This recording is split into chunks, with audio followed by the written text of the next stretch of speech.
চুন খুব খারাপ।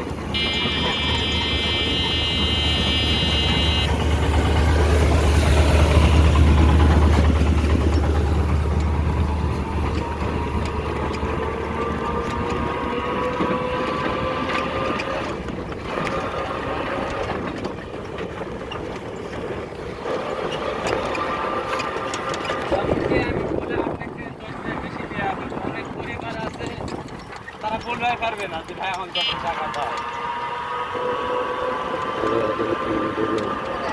মন মানসিকতা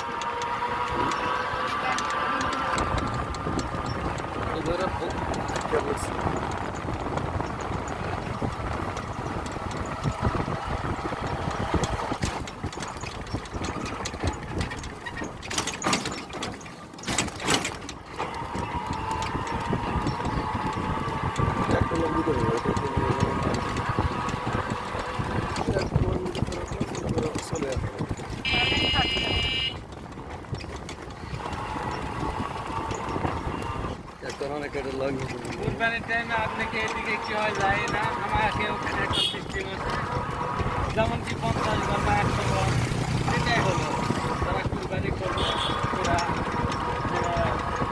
পুরোটা মাংস জমা করতে হবে। যারা কুরবানি করবে তারপর দেওয়া ছিল, দেওয়ার পর অনেক জায়গায় দেখি মাংস বাঁচা গেলে ভাগ করে নেওয়া যায়। আর ওই আমাদের ওখানে এই মাংস প্রতিদিন খুবই লাভ কম করে দেবো না, বেশি করে নিয়ম তো এটাই। আজকে না হলে তুমি তো কালকে আসবে, কালকে না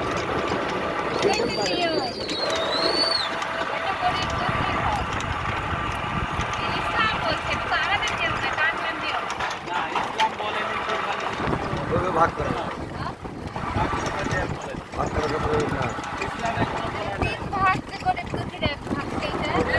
মানবতার দিক থেকে তাহলে আপনি দিতে পারেন না, তাহলে না এখন বিশেষভাবে মানে বিশেষ হাদিস এটা আমরাও শুনে আসছিলাম, কিন্তু এখন বর্তমান সময়ে বিশেষ করে হাদিস পরিচালনা দেখা যাচ্ছে 3 ভাগ করে 1 ভাগ দেওয়া লাগবে, 1 ভাগ খাওয়া লাগবে, 1 ভাগ আত্মীয় দেওয়া লাগবে, এরকম মর্মে কোনো সঠিক হাদিস নেই। আছে কুরবানির মাংস তুমি নিজে খাও এবং প্রতিবেশী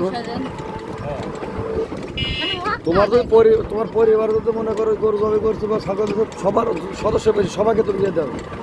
আবার তোমার মন যদি না তোমার পরিবারে এত মানুষের দরকার না, তুমি সব দান করে দাও। এটা তোমার নিজের অভিরুচি এবং তোমার নিজের ইমান আমলের উপর নির্ভর করবে এই জিনিসটা। শেষ 3 মিনিট হয়ে গেছে, 7 মিনিট হয়ে গেছে।